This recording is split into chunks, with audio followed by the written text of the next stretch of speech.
Jadi orang yang pertama kali mencetak dirham perak ini adalah anaknya Nabi Adam. Ya. Jadi anaknya Nabi Adam. Jadi uang yang diridhoi dan diberikan kepada umat manusia oleh Allah SWT itu ada banyak tuh. Apa saja bisa jadi alat tukar. Ya kan? Nah, tetapi yang paling banyak dipakai itu ada dua. Satu adalah koin dari emas. Pernah tahu ada koin emas? Nah, dari cerita Donald Bebek paling ya, Paman Gober ngumpulin koin emas. Jadi emas dan perak gitu. Jadi tolong Pak Ali peraknya dibagikan aja. Harusnya dibagikannya kemarin, Bu. Harusnya kemarin itu sudah dibagi. Jadi hari ini Bu udah pegang koin peraknya. Nah, nanti itu ada pasar untuk dibelanjakan ya. Nah, jadi itu Ibu benar yang mengatakan bahwa ini uang zaman dulu. Terus sekarang kenapa tidak ada? Ibu kalau bilang 1000 perak tahu maksudnya apa? 1000 rupiah. Nah, 1000 rupiah. Sejuta perak? Sejuta perak berapa? Sejuta rupiah, ya kan? Karena rupiah itu, arti rupiah itu adalah perak. Jadi uang kita, uang tetua-tetua kita itu, nenek moyang kita itu adalah uang emas atau uang perak. Gitu. Jadi mau dibagikan dulu? Mau? Sedang dibagikan. Sedang dibagikan, oke. Nah, jadi itu ibu-ibu nanti akan terima itu koin itu setengah dirham. Gitu ya. Nah, satu dirham itu adalah 2,975 gram.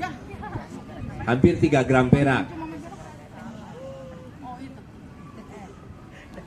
Jadi kalau ibu di pengajian pernah dengar nggak ustadznya nyebut-nyebut dirham atau dinar? Nah, jadi padahal itulah uang yang kalau dibuka kitab-kitab semuanya disebutnya dinar dan dirham. Di dalam Al-Quran disebutkan uang itu ya dinar emas dan dirham perak. Nggak ada disebut dolar, tidak ada disebut rupiah, tidak ada disebut yen, ya kan? Nah, tapi umat Islam sudah melupakan. Ini adalah uang yang diwariskan oleh Rasul SAW. Jadi kalau ketentuan zakat misalnya itu harus dibayar dengan dinar dan dirham. Ibu kalau menikah atau menikahkan anak atau sudah menikah, salah satu syaratnya apa yang dibayarkan kepada mempelai perempuan? Mahar. Mas kawin, ya kan? Disebutnya apa? Mahar atau orang kita menyebutnya sebagai mas kawin. Kenapa disebutnya mas kawin? Karena sunahnya itu dibayarkan dalam emas, dalam dinar emas. Gitu.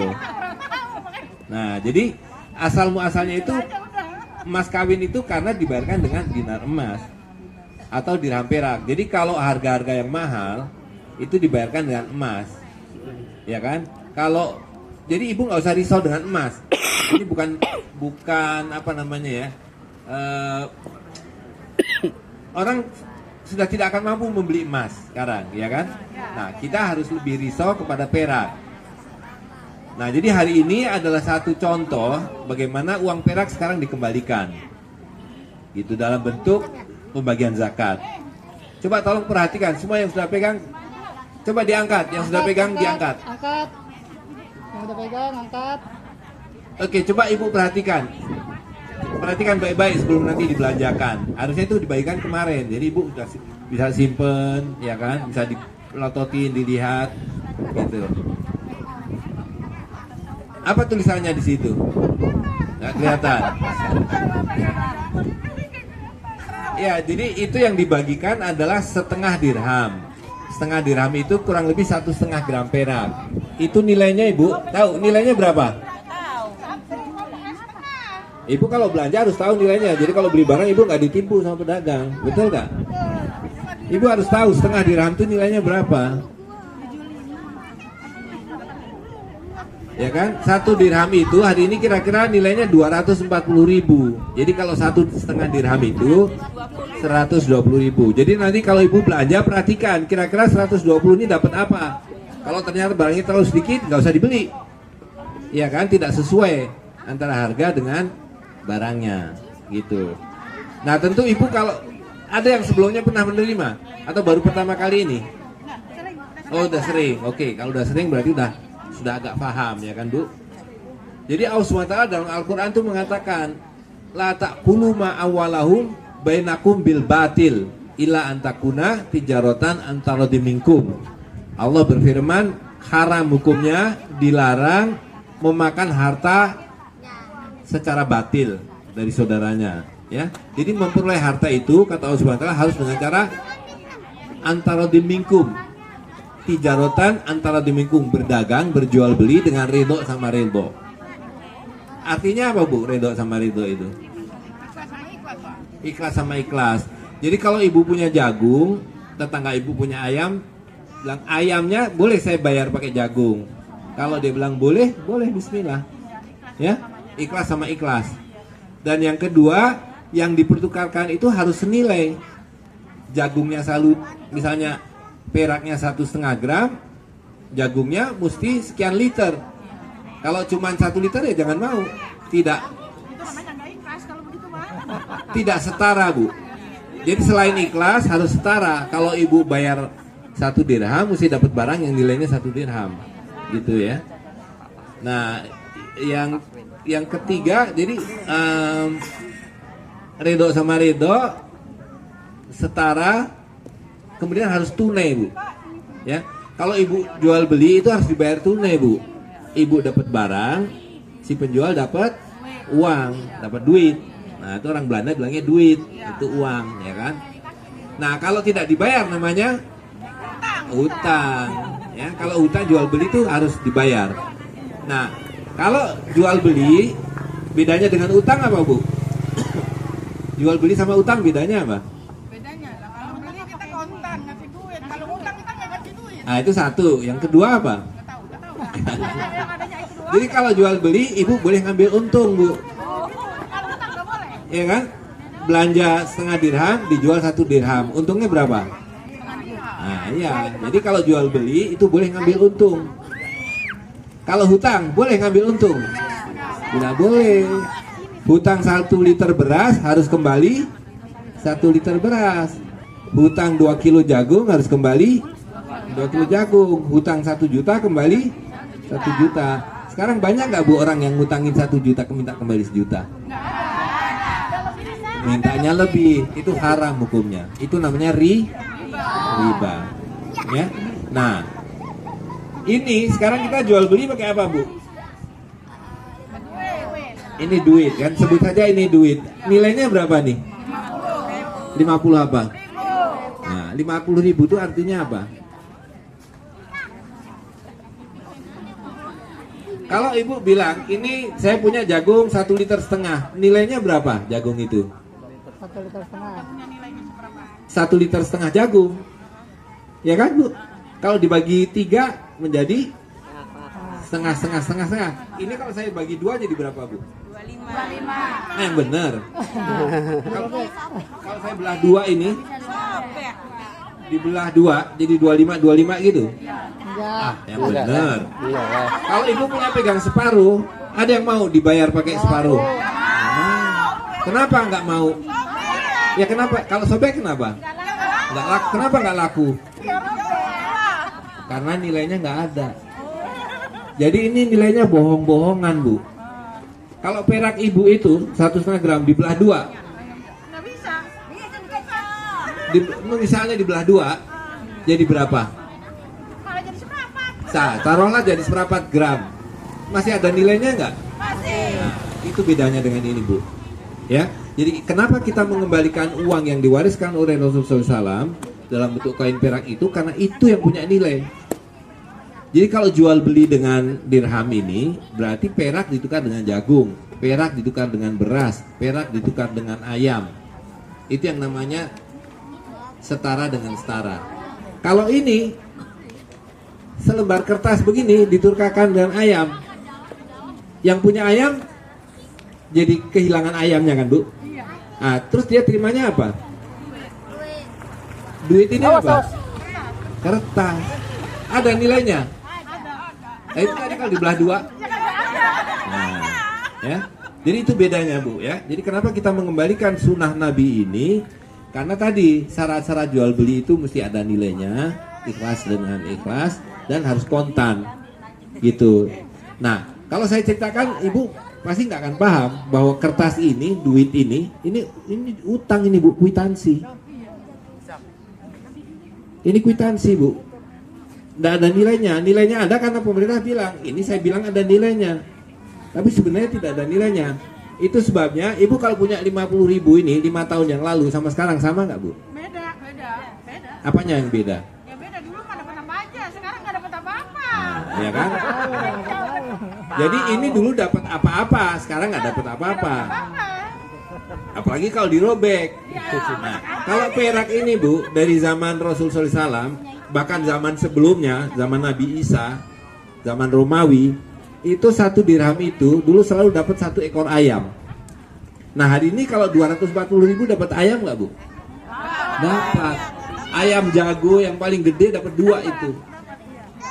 Nah Ibu nyimpen ini dapat apa? Makin sedikit. Jadi jangan pernah menabung uang kertas. Menabung uang kertas berarti Ibu semakin miskin. Udah kitanya miskin, ya kan? Nabung maksudnya biar nggak miskin, tambah miskin. Betul nggak Bu? Nah, jadi kalau mau nabung, nabunglah uang perak. Bagaimana saya dapat uang perak? Kalau ada ibu yang berdagang bilang, saya hari ini jualan, saya nggak mau dibayar pakai uang duit-duitan ini. Saya mau dibayar pakai uang yang beneran, yaitu uang perak, ya kan? Wah nggak boleh sama pemerintah, boleh. Yang nggak boleh itu kalau ibu jual beli pakai real Arab, nah itu nggak boleh. Jual beli pakai dolar Amerika itu nggak boleh. Tapi kalau ibu jual beli bayar pakai jagung, boleh? Boleh. Asal redo sama redo. Ya, kita menyebutnya sebagai barter. Tahu ibu istilah barter? Nah itu barter, barang ditukar dengan barang. Jadi yang namanya uang itu harus dari barang. Bukan seperti ini. Ini bukan barang Bu, ini sihir. Kertas. Tahu sihir itu apa Bu? Apa sihir Bu? Hah? Kita semua hari ini hidup buah sihir. Ini ada buku judulnya di bawah sihir Fir'aun. Ya kan? Tanpa kita sadari hari ini kita di sihir Bu. Sihir itu apa sih? Tahu cerita Nabi Musa? Fir'aun. Tahu gimana ceritanya? Rakyat Fir'aun itu, ya kan, tukang sihir Fir'aun itu melempar apa? Melempar tali. Yang dilihat orang-orang itu apa? Ular. Gitu, ya. Nah, sihir itu begitu. Ibu kalau melihat ini apa yang ibu lihat? Yang dilihat kan ada ayam, ada beras, ada minyak, betul nggak Bu? Padahal ini apa? Kertas yang kalau dirobek ada nilainya? Nggak ada. Itu seperti ketika Nabi Musa melempar tongkatnya, ya kan? Ular-ular Fir'aun hilang. Nah, ketika kita menggunakan dirham ini, uang-uang perak ini, maka sihir Fir'aun uang kertas ini lenyap Bu. Ibu akan tahu bahwa ini kebohongan, bahwa uang kertas ini adalah pengelabuan. Kalau ibu pernah ada yang pergi ke Mekah atau enggak, tanya aja deh. Apa hipotetis aja. Kalau kita bawa ke Malaysia laku nggak nih Bu? Nggak laku. Lah katanya duit. Katanya ada harganya, kok nggak laku? Dibawa ke Amerika diketawain. Tapi orang Amerika datang sini punya uang $50. Laku nggak Bu dolar dia? Laku. Malah dia bilang $1 sama dengan 16.000 rupiah, betul Bu? Dia bilang kertas saya 16.000 lebih mahal dari kertas saudara. Itu sihir bukan Bu? Sihir. Dolar itu dirobek masih ada laku nggak? Nggak laku, sama. Gitu ya. Nah jadi sekali lagi, kenapa kita sekarang kembali kepada sunnah Rasul SAW adalah karena kita mau menghentikan pemiskinan ini. Betul kan Bu? Ibu kalau nyabung uang ini, mau yang merah, mau yang biru, mau yang abu-abu, makin hari makin kaya apa makin miskin?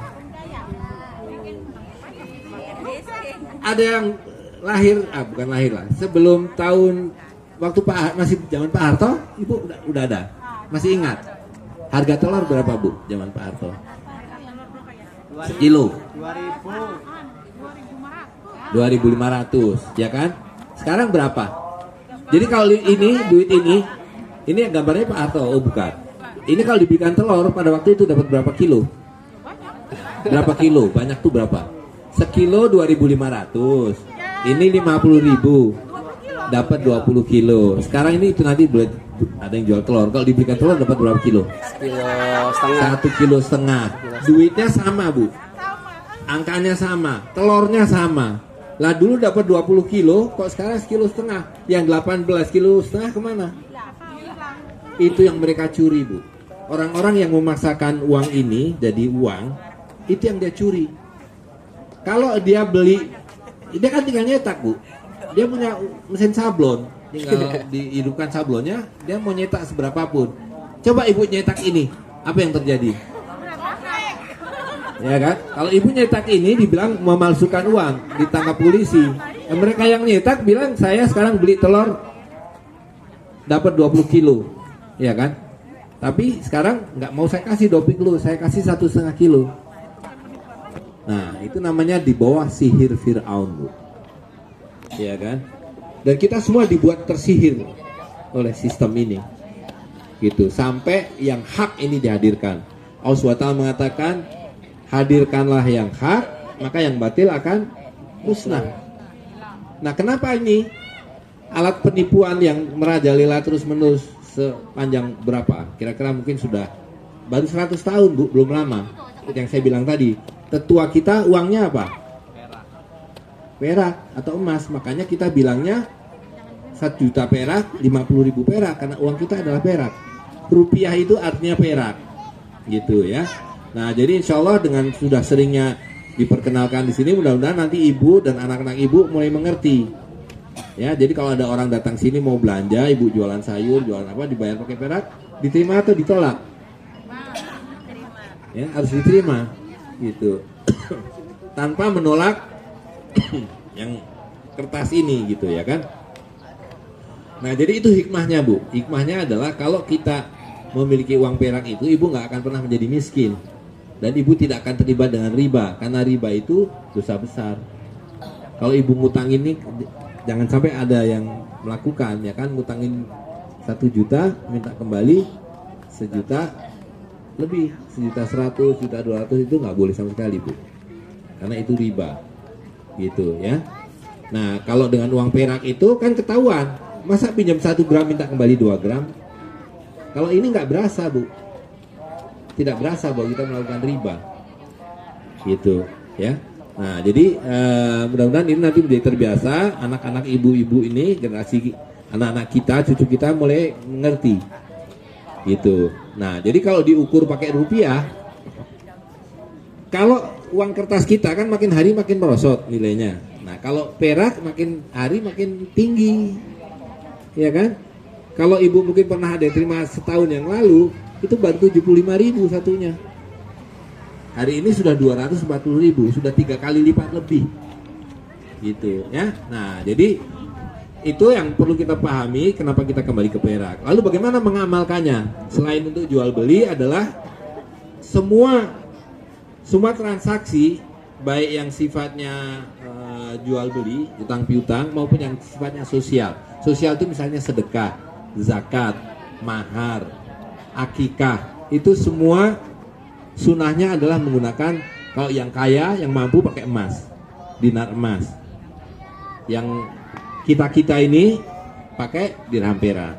Ya, jadi kita nggak usah bermimpi, nggak usah terobsesi pengen punya emas bu, nggak perlu. Uang kita bukan emas, itu uangnya orang-orang kaya. Biar aja orang kaya yang pusing dengan emas, ya kan? Kita dengan dirham, karena itu yang terjangkau. Jadi kalau ibu ini belum diakikahkan misalnya, suatu saat mau akikah, jadi akikah itu kan 2 amalannya. Yang pertama apa bu? Akikah itu apa? Menyembelih kambing, ya kan? Yang kedua adalah bersedekah. Nah kata Nabi, potonglah rambut anak kamu yang sedang diakikahin itu, ditimbang dengan perak. Nah seberat rambut anakmu itulah kamu bersedekah. Gitu. Jadi kalau rambutnya beratnya 1,5 gram ya sedekahkanlah setengah dirham. Gitu. Kalau kita punya kemampuan lebih, mungkin potongnya lebih banyak 3 gram, sedekahkanlah 1 dirham. Begitu juga kalau mahar. Jadi kalau ibu-ibu nanti mau menikahkan putra putrinya, maharnya apa tadi Bu? Nah, mas kawin yang mampu, yang tidak mampu pakai emas, pakai perak. Ya. Nah, Imam Malik mengatakan saya tidak setuju kalau ada seorang perempuan dinikahi dengan mahar kurang dari 1/4 dinar. 1/4 dinar. Atau kalau dikonversi dengan perak berarti hari ini kira-kira sekitar 15 dirham. Ya. Sekarang kebanyakan maharnya apa, Bu? Masih emas ya. Itu tapi harus dibuktikan dalam bentuk koin emas, dinar emas, ya. Walaupun tidak ada larangan untuk memberikan perhiasan atau apa, tapi yang namanya uang itu ya dinar emas atau dirham perak, koin, supaya bisa dibelanjakan, bisa ditabung, disedekahkan dan sebagainya. Gitu. Apalagi Bu? Apalagi yang Ibu pengen tahu tentang dirham perak? Jadi kalau sekarang ditanya, milih uang kertas apa milih uang perak? Milih uang perak. Sekarang, besok balik lagi ke uang kertas. Nah, jadi pelan-pelan harus dimengerti dan ya tapi ini kalau dijual belikan pedagangnya dari luar nanti peraknya hilang nih, pergi ke di bawah pedagang ya kan ya. Jadi di sini harus ada jual beli juga Bu pakai perak itu supaya peraknya tinggal di sini.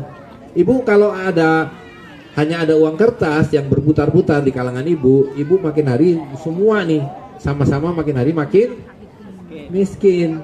Tapi kalau sesama ibu transaksi jual beli, utang piutang, pinjam meminjamnya pakai dirham perak, semakin hari semakin kaya. Dulu 70.000, sekarang 240.000. Itu ya. Jadi diusahakan nih dirham-dirham ini, walaupun ini dibagikan sebagai sedekah, bertahan di kampung ini, jangan keluar. Caranya bagaimana? Caranya bagaimana? Ibu ikut jualan di sini supaya dibeli dibayar dengan dirham perak. Jadi dirhamnya bertahan di kampung ini, kekayaan itu bertahan di kampung ini. Itu kenapa kita sering membagikan dirham perak itu supaya kekayaan itu kembali di masyarakat. Sekarang kekayaan ada di mana, Bu? Kok kita miskin terus? Kekayaan itu disedot oleh segelintir orang. Ya kan Bu? Ada segelintir orang yang kaya raya karena tadi telur ibu ditukar dengan kertas. Ibu bikin kerudung ditukar dengan kertas. Dia dapat uang, dia tambah kaya. Ibu terima apa? Dia dapat barang, dapat kerudung, dapat mobil, dapat ayam, dapat segala macam barang-barang. Kita terimanya apa? Dapatnya apa? Kertas yang semakin hari semakin merosot nilainya. Gitu ya. Jadi terutama adik-adik nih generasi ke depan harus mengerti tentang emas dan perak, gunakan emas dan perak, dan jangan khawatir bahwa kita nggak bisa punya emas dan perak. Bisa, karena di kalangan orang kaya itu ada kewajiban membagikan zakatnya. Nah hari ini zakat dibagikannya pakai apa?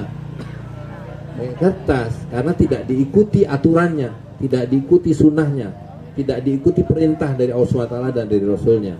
Ya, jadi yang harus dibagikan itu seperti yang kita contohkan, yang dibagikan adalah koin perak, supaya kemudian dipakai buat jual beli, buat pinjam meminjam, utang piutang dan sebagainya.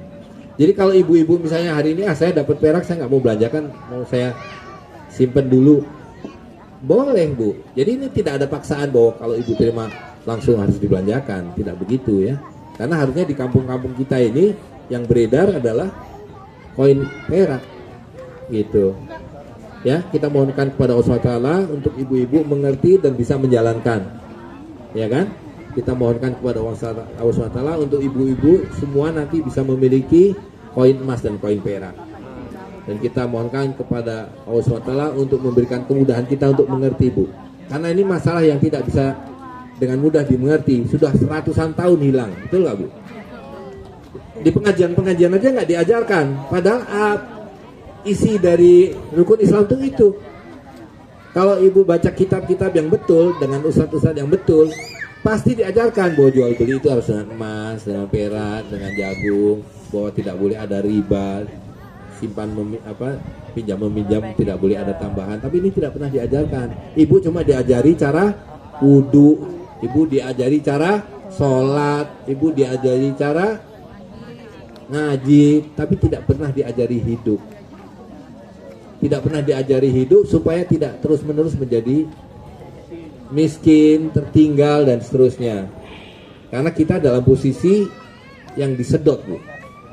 Nah, kita sekarang harus balik supaya orang-orang berpunya itu membayarkan zakatnya, menunaikan kewajibannya, memeratakan kekayaannya itu dengan emas dan dengan perak.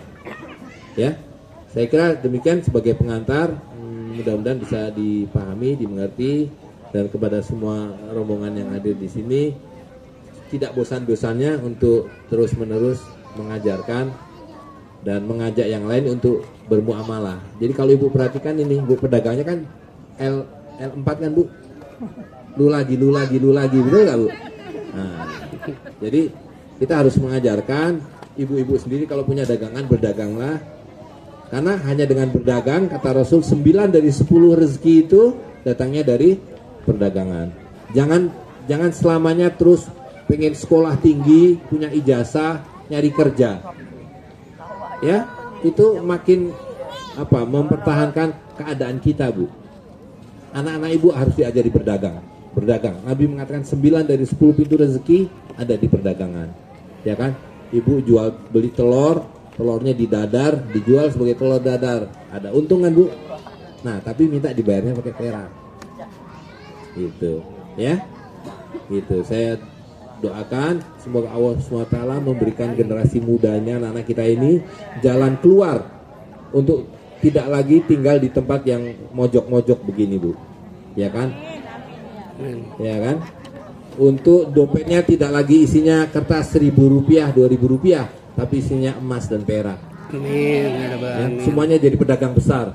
Amin. Semuanya jadi juragan besar. Gitu. Karena dengan berdagang akan memiliki kekayaan yang halal, dan kekayaan di tangan orang-orang yang soleh itu yang paling berkah, Bu. Ya, dan jangan pernah berpikir untuk nabung-nabung, Bu.